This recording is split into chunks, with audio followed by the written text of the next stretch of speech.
This conference will now be recorded.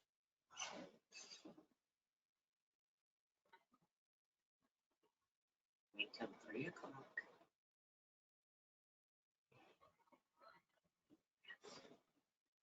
You're looking great, Tony. You are on the money. Good. Just a moment. Thank you. Okay. Well, hello, everyone. Thank you so much for joining us on APS Stamp Chat. I'm thrilled to see all of my friends that I see regularly, and I love to see new names particularly. That means that the word is getting out that APS Stamp Chats is where it's at 3 o'clock, at 7 o'clock. And of course, you can find all these fabulous, full of energy, lots of information, all of these chats on our APS YouTube channel. So be sure to share that on your social media and catch up. If you haven't been able to join us on the Stamp Chats, it's at APS YouTube channel, and you can subscribe as well. Thank you so much, APS members, for joining us and for your support. I can't thank you enough for your membership and your contributions to the Adopt a Book program, as well as APS Cares. It really, your generosity that is the heartbeat of this organization. And, you know, not to mince words, but it is that fiscal generosity that you contribute year after year that makes us the great organization that we are. So thank you so much for that. Friends, I don't want to waste a lot of time because I know we're all really interested to hop aboard and satiate that airmail curiosity that so many of us have in the philatelic world. It's my pleasure to introduce Mr. Anthony Ward. He's coming to us all the way from England. He's an APS member, so I want to thank you, Mr. Ward, for being an APS member across the pond. Thank you. That's very kind, and I hope that you, and as a matter of fact, Tony said that he became an APS member after watching the Stamp Chat. So we really, that bodes very well for our 2020 challenge. That's 2020 members by the end of 2020, and Anthony Ward is certainly one of them. Richard Morrill, also from across the pond, so we really appreciate that. And thank you, Mr. Ward, for taking the time and coming to the APS Stamp Chat and presenting airmail covers flown on Imperial Airways. We're all going to take a beautiful ride through all the great British colonies and commonwealths and look at the beautiful graphics, and it's a lovely way to spend an hour. Friends, if you have any if you have any questions or inquiries, feel free to use the chat box. I'll be monitoring that, and then when Mr. Ward is done, I'll go ahead and moderate that. And if you don't want me to, if you want me to read your question or your comment, just let me know that you don't have a mic, or et cetera, et cetera. So with that being said, I'd like to turn the presentation, the mic, over to Mr. Anthony Ward. Thank you so much. Thank you for joining us. Okay. I don't get called Mr. Wilkins. That's very nice. Thank you. Okay, so I'll make a start. So during my presentation, I'm going to give you an outline of the history of Imperial Airways and the routes it flew, and illustrate this with covers that were flown on various routes. The presentation will take about 35 minutes, which should leave time for any questions you might have. I really, really hope you enjoy it. So I've also had an interest in transport, especially air travel and railways. My dad did plane spotting at Manchester Airport in the 1960s, which sparked off my interest. I was really fascinated looking at all of the different aircraft types and airlines, far more variety than we have today. I also remember going to York with my dad in 1966 and walking down line after line of withdrawn British Railway steam engines, and then going to York Station and seeing the steam engines still in service, pulling trains. I was completely mesmerised by the day, and I was only 6 years old. It really had an effect on me. So in the 1980s, I volunteered at the North Yorkshire Moors Railway. I cleaned steam engines at a very early hour in the morning, and then did some firing turns on the footplace. I got married in 1989, and my son was born in 1992, which pretty much put paid to my hobby type activities. He was an extremely lively child. Like most schoolboys in the 1970s, I had a junior stamp collection, which was put to one side during my later teenage years when I discovered the delights of pubs and girls, mostly pubs actually. I worked in sales for the best part of 30 years before taking early retirement, and I've been working on my stamp business since December 2012. My favourite subject at school by a mile was history, and I've always been more than interested in the subject. I have a particular interest in social and political history, and I really enjoy getting a batch of covers which I can research before offering them for sale on my eBay shop and my website. So we'll get into the meat of it now. The first regular international passenger air service was inaugurated on the 25th of August 1919 by Aircraft Transport and Travel between London and Paris. AT&T's London to Paris service took around 2.5 hours and cost £15, 15 shillings for a single passenger fare. Although the majority of the payload was more likely to be mail or express freight, such as newspapers and rather bizarrely oysters. The £15, 15 shilling fare in today's terms is around £818 or $915. About a week after AT&T's debut, Handley Page Transport began a second Paris service, and early in 1920 they were joined on the Paris run by a third British airline established by the ship owner Instone. Shortly afterwards, Handley Page opened a service to Amsterdam. A promising start in December of 1919 was followed by a setback as passenger traffic dried up totally during the winter months. This followed summer business improved, but then fell off again in the winter. This was one of the enduring features of the European air travel market, strong seasonal fluctuation in demand. So in 1920, of the 6,716 passengers carried on route between Britain and continental Europe, 3,106 were carried in the summer, while only 333 were carried in the winter.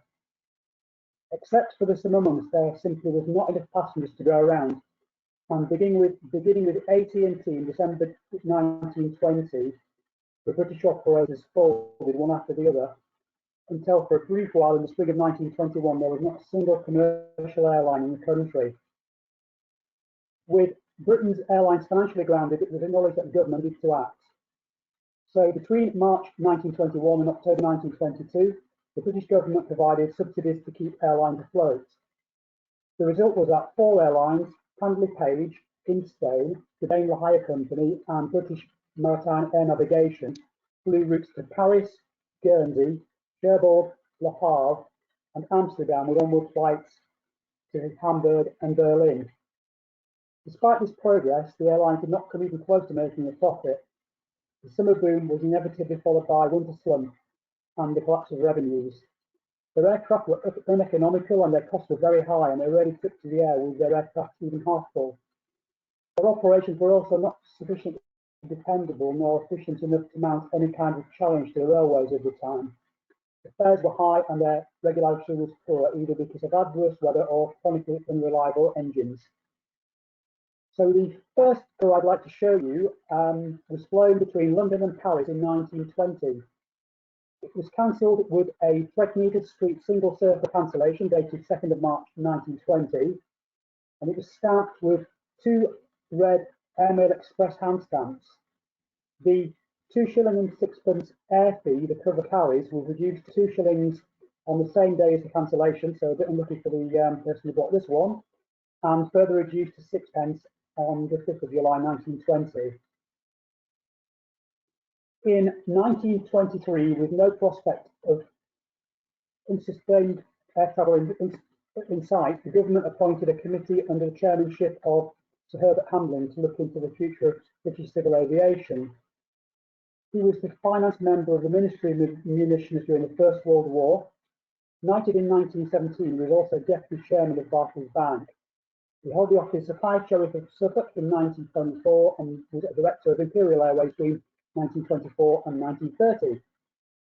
The Hambling Committee saw no benefit in continuing the multi-company system of competing operators.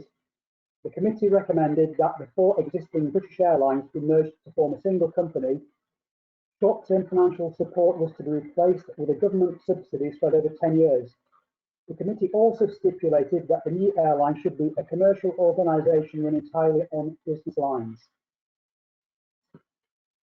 So Imperial Airways began life with a strike, very British thing. Out of 260 staff, Imperial Airways had 19 pilots who were unhappy about their pay and conditions. However, when the strike was settled, Imperial Airways began its first service in late April 1924 to Paris, with destinations to Brussels and Cologne, Amsterdam, Hanover and Berlin, Bâle and Zurich added during the course of the summer. The aircraft in the image is a Handley Page W8B inherited from Handley Page Transport. It's basically a converted World War I bomber. So by 1927, Imperial had relinquished its Northern European routes completely. Instead, it focused its attention on developing the Empire routes. This cover was flown during the first year of Imperial's existence. Addressed to Brussels, it was cancelled with a double circle single arc cancellation in Liverpool on the 24th of November 1924.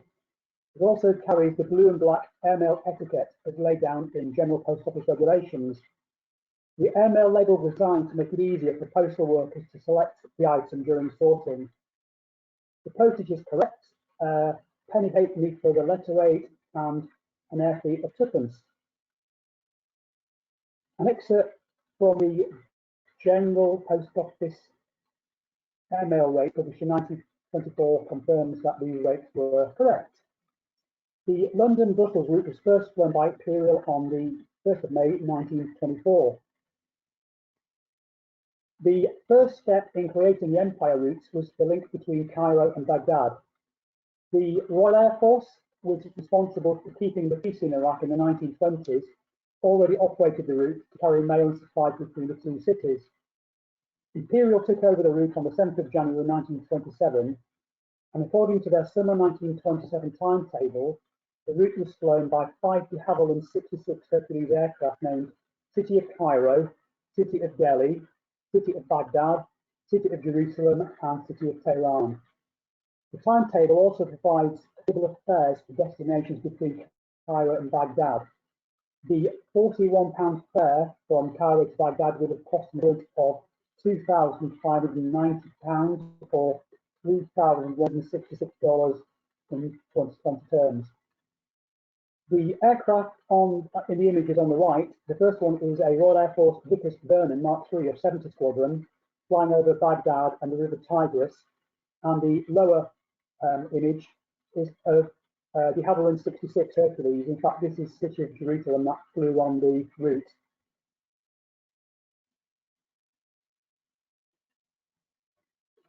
So this plane cover is addressed to the British Army HQ Pay Accounts Office in Baghdad. The cover is franked with a double circle single arc Fulham cancellation. The rate is made up of the threaten the airmail letter rate to Iraq and the airmail fee. The cover would have travelled by sea to Cairo and then by air to Baghdad. So in June 1921, the RAF inaugurated a fortnightly service between Cairo and Baghdad, the first step towards a regular England-India route.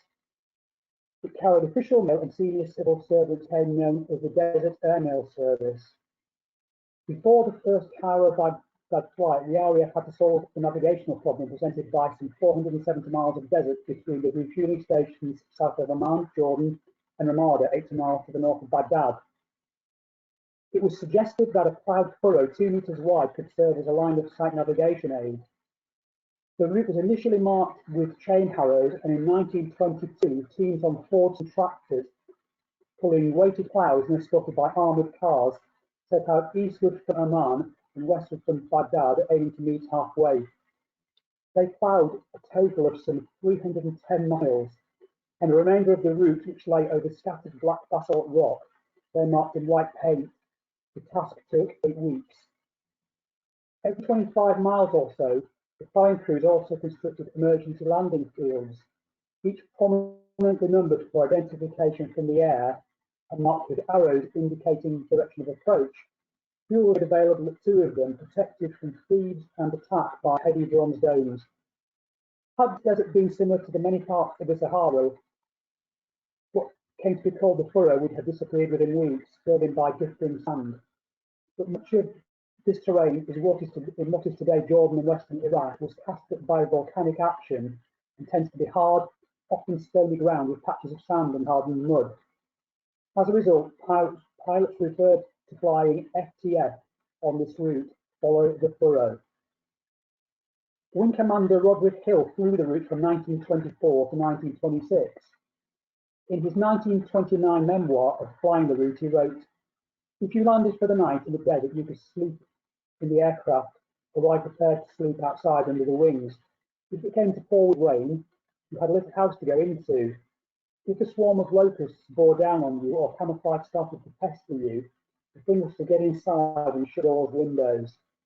And so your aeroplane bore you up in the heights during the daytime and sheltered you at night." The images on this slide show the RAF base at an ED just outside Baghdad and a tractor ploughing up the Furrow.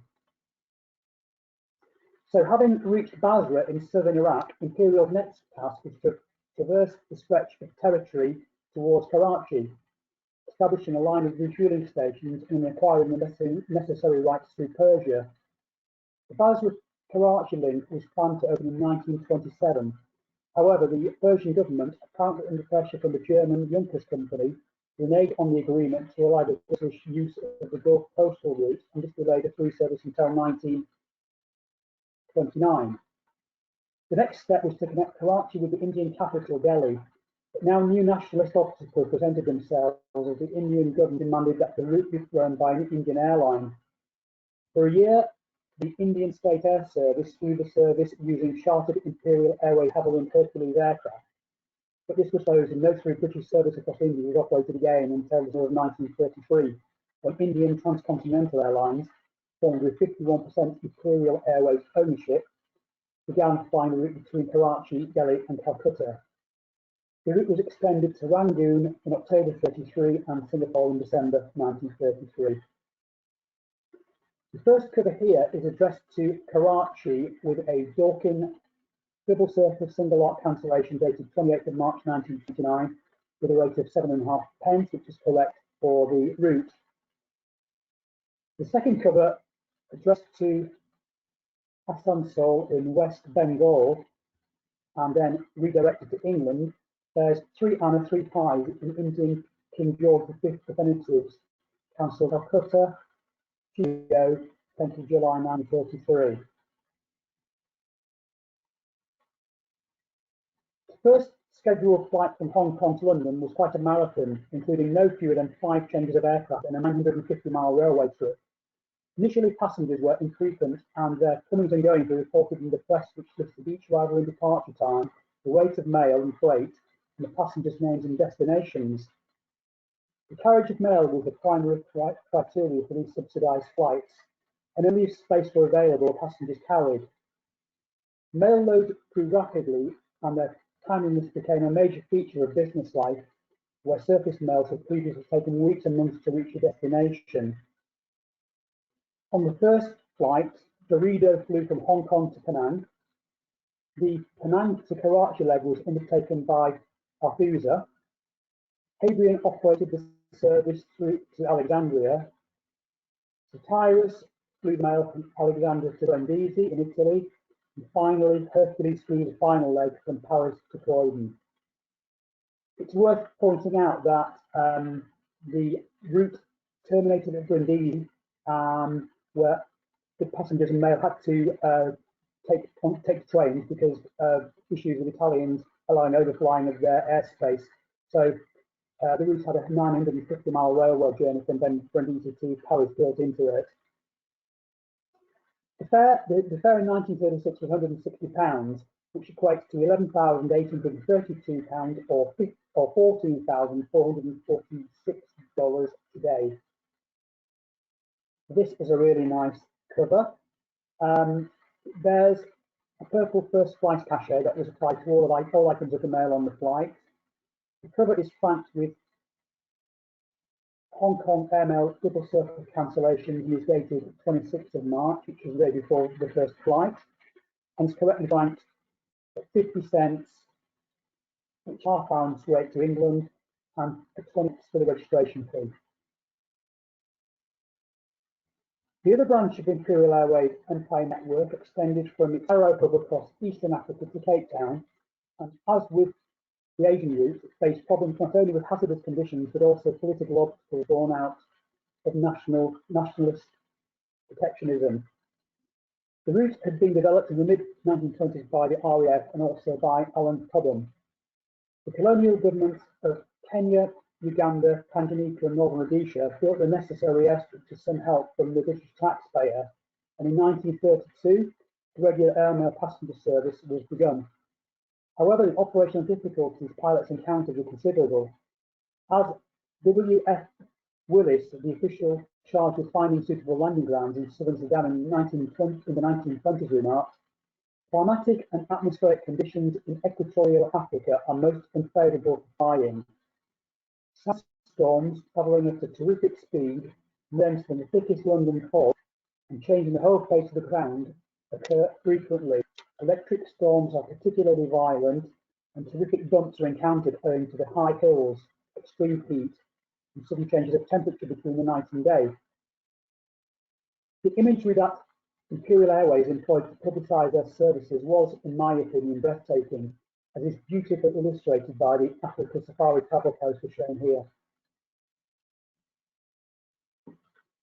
So the Cairo-Cape Town route has been surveyed as far back as 1918. The surveyors established 43 airfields along a 5,200-mile route, clearing 90,000 trees from one site, removing 1,000 wagon loads of rock from another, and at Ndola, clearing and levelling some 25,000 tons of anthills. At the time, few of these airfields had more than glass strips cut out from surrounding bush. Alan Cobham, a British pioneer of flying in Africa, hoped to establish several routes to Africa and received air rights and financial backing from Kenya, Sudan, Uganda and Tanganyika in the 1920s. As Imperial Airways progressed through Africa, a merger between Imperial Airways and the Cobham Blackburn Airlines took place. While Imperial Airways was successful with a merger in this instance, it would not always be the case as the Africa route developed. When Imperial Airways reached Wilson Airways in Kenya, it encountered an established airline well supported by the local government. Instead of absorbing Wilson, Imperial Airways made Wilson a feeder route into its trunk route. The territories through which the route operated were all British possessions, which in theory should have mitigated any political difficulties in establishing that section of the air route. But it wasn't until 1932 that the service connected London to Cape Town. The biggest challenge to Imperial Airways was the Afrikaner government in South Africa. When the Imperial Airways Africa route opened, it ran all the way through to Cape Town. But by 1936, Imperial Airways was halted at Johannesburg. In 1937, Imperial Airways did not even fly to Joburg. Imperial's timetable of March 1936 shows flights all the way to Cape Town, but by the time the November 1937 timetable was published, they were flying along the west coast of South Africa to Durban by Imperial flying boat, leaving all of the internal routes to South African Airways. The £130 fare in 1932 would cost you £9,142 or $11,156 today. The Post Office Airmail rate for the spring of 1932 provided an enhanced map clearly showing the route down through East Africa from Cairo to Cape Town.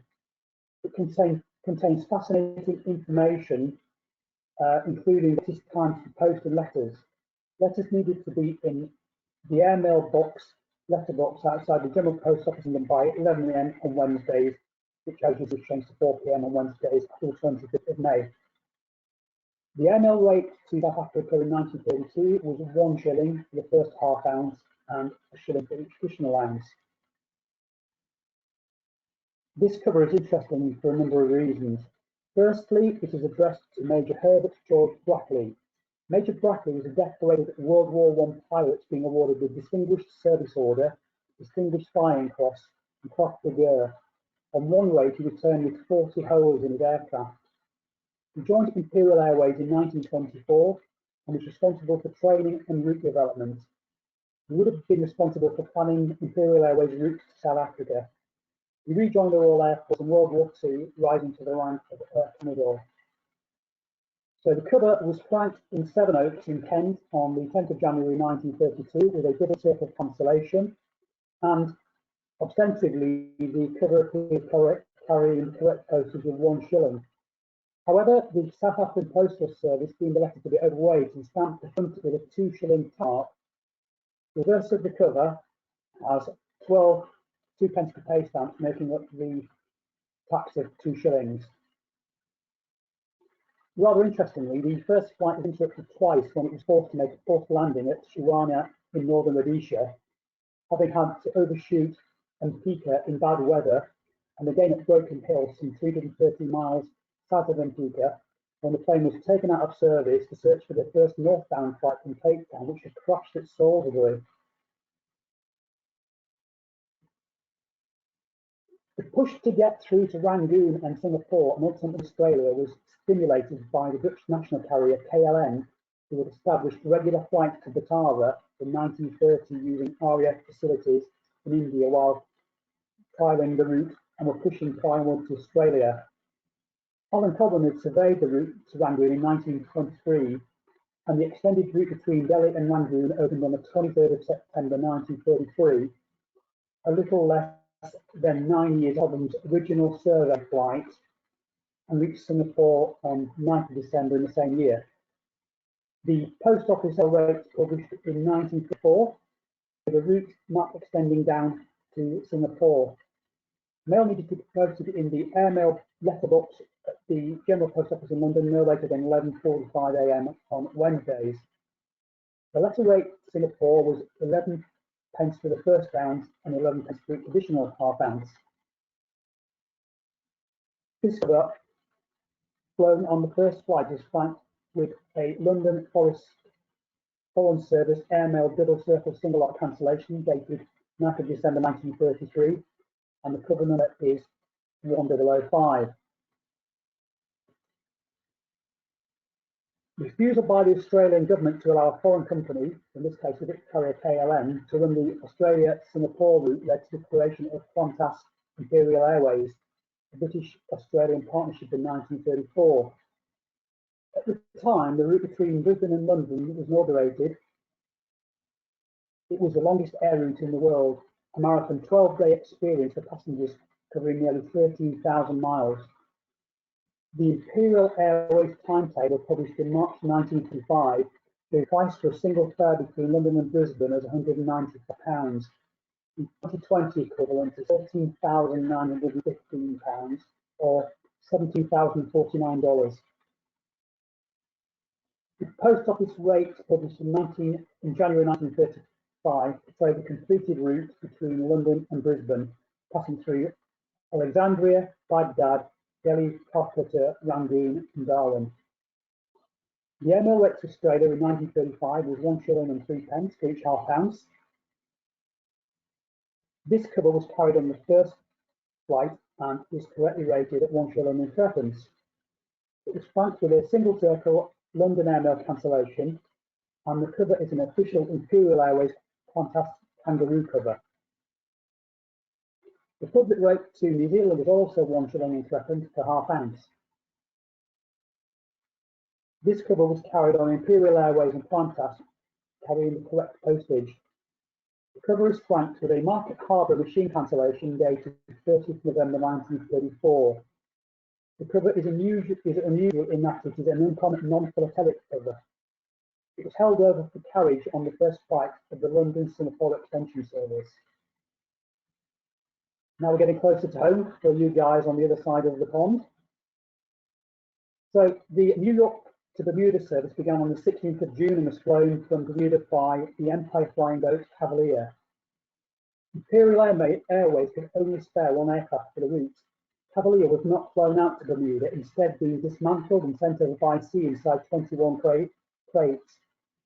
After safely arriving, it was reassembled and made a test flight on the 17th of February 1937. The inaugural flight carried 14 passengers and arrived in New York 30 minutes late, as its captain had taken his passengers for a sightseeing detour over the city before landing. That evening, the aircraft's commander, Captain Cummings, was guest of honour at a dinner by Pan American in the library of the prize building. Unfortunately, Imperial service came to an abrupt end on the 21st of January 1939, when Cavalier, carrying 8 passengers and 5 crew, developed icing problems with its engines and had to force land in the sea. The aircraft was evacuated and broke up 15 minutes later in a heavy swell. Sadly, 3 of the occupants died before a rescue ship picked up the survivors. A replacement aircraft could not be spared, so Pan American had the route to themselves for several months. This cover commemorates the first flight, and unlike the previous cover, this is definitely a philatelic cover. It is flanked with a Hamilton Bermuda single circle cancellation dated 15th June 1947, and is a mix of definitive and King George VI coronation issues. The cover is overstamped in red, which reads Bermuda US Service Empire Mail Aircraft Cavalier First Flight. The last great frontier for civil aviation was the North Atlantic, and after 1930, both Imperial Airways and Pan American Airways became interested in a transatlantic service, which, apart from its importance for mail, had the potential to be the most profitable passenger route of all. The trouble was that neither side, particularly the British, had the aircraft cross the Atlantic with an economic payload. And because Pan American tied to an agreement with the British, they could not start any service before the British partner was ready. In the summer of 1937, the Empire flying boat Caledonia flew westward to the United States, passing the Pan American 33 over the Atlantic, flying in the opposite direction, but still no services were established. Only in the summer of 1939 did the British finally relent on their agreement and allowed transatlantic services to Southampton to be opened by Pan American, which now had the powerful Boeing 314 flying boat at its disposal. Imperial started its own service in August 1939. This cover carries the correct postage for the North Atlantic Air Service of 1 shilling and 3pence for half ounce. It's a nice example of the Imperial Airways cover designed to launch the service and was carried on the first flight. It is flanked with a double circle single arc cancellation for St. Coldfield dated 3rd of August 1939. This second cover was also flown on the first flight between Southampton and York and has an attractive registered label. The postage rate is 1 shilling and 6pence, 1 shilling and 3pence for the airmail rate, and 3pence for the registration fee. It's flanked with a Birmingham registration cancellation dated 2nd of August 1939. Registered covers on this route are quite scarce and difficult to find. The idea for Empire Airmail scheme was talked about as early as 1933. It's conceived to carry all first-class mail through the British Empire at a rate of 1.5 pence per half ounce. The scheme began on the 28th of June 1937 when the flying boat Centurion flew from Southampton to South Africa. The second stage to India and Malaya began in February 1938, and stage 3 to Australia and New Zealand began in July 1938. The scheme was intended to last for 15 years, but was halted by the war and formally ended on the 31st of March 1947. This cover was carried on the first flight of the first stage of the Empire Airmail scheme from London to Swaziland, flanked with a Liverpool double circle single arc cancellation. The cover carries a matte cachet, green first flight cachet, and in the top left-hand corner yet another cachet reading "Post in ordinary letterboxes. All letters for Eastern South Africa now go by air." The second cover carried on the first flight of the second stage of the Empire Airmail scheme from Newport in Wales to Nathania, Palestine. The cover is flanked with a Newport machine cancellation dated 20th of February 1938 and carries the red Mails India matte cachet. The last cover in my presentation is from the third stage of the Empire Airmail scheme and was flown on the first flight to Australia and New Zealand, arriving at Carterton, New Zealand on the 15th of August, and is flanked with a Newport Monmouthshire machine cancellation dated 23rd of July 1938 and carries the Australasia red matte cachet. Before I finish, I thought it might be nice to look at some of the recorded passenger recollections of flying on Imperial Airways in Africa and the Middle East between the wars. After a forced landing beside an uninhabited roofless fort, an Imperial Airways captain sent his passengers out to collect dry dung in their hats so that they could keep warm during the cold nights. Not quite the service one expects today. However, according to 26-year-old Elspeth Huxby, there were also elements of adventure to be had on a 6.5-day Imperial flight from Entebbe to Croydon in 1933. The discomfort of flying certainly left a lasting impression. The journey was bumpy, hot and stuffy. Passengers were airsick. The midnight temperature in Khartoum was 110 degrees Fahrenheit. The repellent breakfast was served before sunrise at Tuba. In Wadi Halfa, an edible lunch smothered by flies was set out in a stiflingly hot tent. Passengers endured a night in a horrible hotel at Assuan. On the positive side, however, there were pleasurable sightseeing to the Tomb of the Kings and the Khartoum Zoo. The images on the slide are of the airstrip and rest house in the desert oasis of Rutger Wells in the Syrian desert. It was specially built for Imperial Airways by the Iraqi government and was defended against hostile trade by armed infantry. One passenger wrote of the unforgivable experience of arriving at the most desolate and extraordinary hostelry in the world, while another remarked on the absurdity of coming down in the morning to an English ham and egg breakfast in the middle of the desert.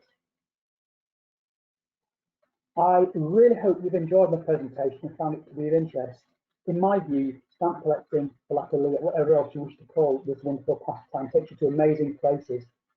I really love researching covers and postmarks. It sometimes seems to me that as if the past is only just over the next hill or maybe just around the next bend in the road. It can take me all over the globe. What I have shared with you today are scratches the surface, but I hope it might give somebody out there the urge to take up collecting covers. If you'd like any information from me or a copy of my presentation, just drop me an email. So back to Heidi, and thank you again.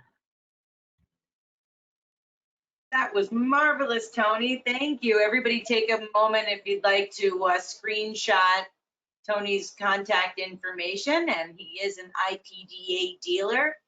IPDA is an APS sponsor, so we thank them very much, and they make sure that all of your online purposes are tip-top. But thank you, Tony. Do we have any friends that would like to chime in? I don't see anything in the chat. Oh, there's Tom Bowman.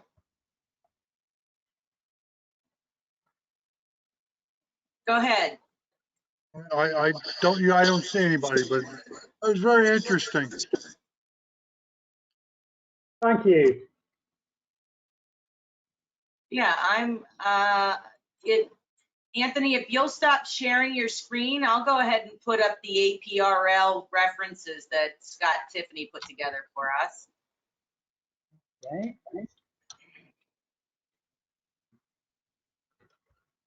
All right. So friends, what I'm going to do is, Scott Tiffany, the APRL has been awesome. Not yet, it's still up there. And okay, and he has been putting together lists of references for us. So if you'd like, you can use that little screenshot tool, or just have a look here and see what we have to offer. I do put these in the social media posts, so don't fret.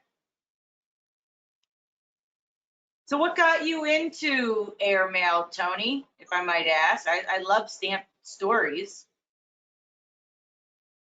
So I think it really stemmed from what I was talking about right at the beginning, the fact that I'd been my dad was into aircraft and trains and stuff. In 1951, he went to the exhibition, the exhibition of Britain with my grandfather.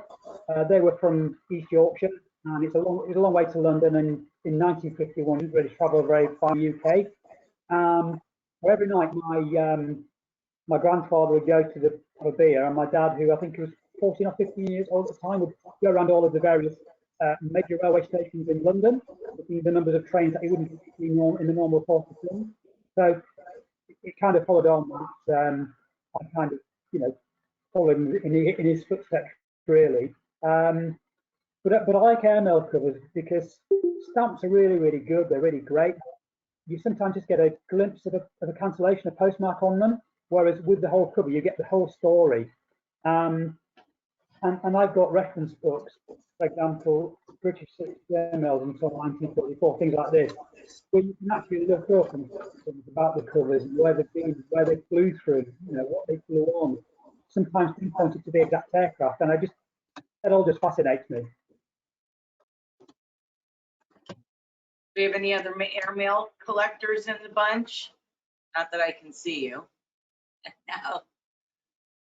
They really are fascinating. After our conversation, Tony, I called Richard Morrill of the British Library, and I was like, it's mail, maps, cartography, and it was like, okay, let's just keep going down this rabbit hole. And it's like, what push technology, and mail is such a catalyst for technology and getting things underway. And I think a lot of us take that for granted, not necessarily in this room, but for our fellow non-philatelists, what postal history, what methods for delivering the mail have done in terms of photography and logistics. It's fascinating.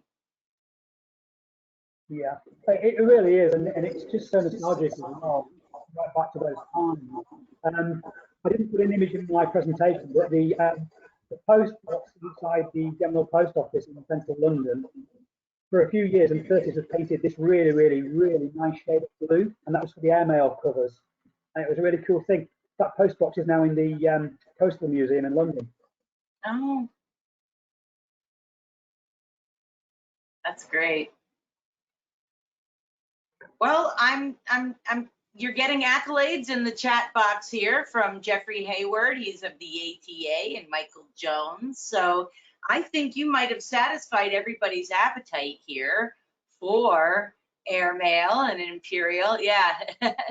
So I want to thank you very much, Tony Ward, for all of your efforts and putting this beautiful presentation together. It was absolutely just what the doctor ordered for me, to see those images and to take an armchair vacation for a little bit. Penny's saying thank you. So we really appreciate that. And that's the beauty of these APS Stamp Chats, friends, is all of our presenters, they come to us out of the goodness of their heart. And that generosity just continues to speak volumes about the hobby and the culture around our hobby, which is learning, connecting, uniting, generosity. So we really appreciate that. I just reposted APS Cares. That's a program developed by you guys for us guys, for the staff. You wanted to make sure that we were okay. And so we're releasing stories and YouTube videos to let you know we're okay, and we really appreciate everything that you do for us. So I wish you a lovely Memorial Day weekend and a bank holiday over in England. Thank you to all of our service members all around the world, and of course those who gave the ultimate sacrifice. We thank you, and of course their families. We have a ton of content on the APS website, stamps.org, for you to check out over the weekend, whether it's the AP or the Stamp Chats or the Harlem Renaissance online release party that we had last night. Do yourselves a favor and go check out stamps.org. Remember, if you're not an APS member, we do invite you every time we see each other to become an APS member. All of the free things that are online right now, to include the APRL and the AP, the American Philatelist, they're coming to a close. So get your fix and then send in your $49 membership, and then you won't have to worry about missing a single issue of the AP or having access to the great APRL. Thanks everyone so much for joining us today. We'll see you on Wednesday for Stamp Chat, where we're learning from Ms. Jennifer Gagliardi out of New York. She's discussing teaching U.S. citizenship through the use of postage stamps. So that ought to be really interesting. Remember, this is recorded and it'll be available at on YouTube very soon. So stay updated on all the social media platforms, or just check out on stamps.org, where we regularly update the videos. Thanks, everyone. Enjoy a weekend, stay healthy, and we will see you on Wednesday, Stamp Chat. Thank you, Tony. Thanks, friends. Thank you very much. Thanks, everyone. Thank you. Bye. Bye.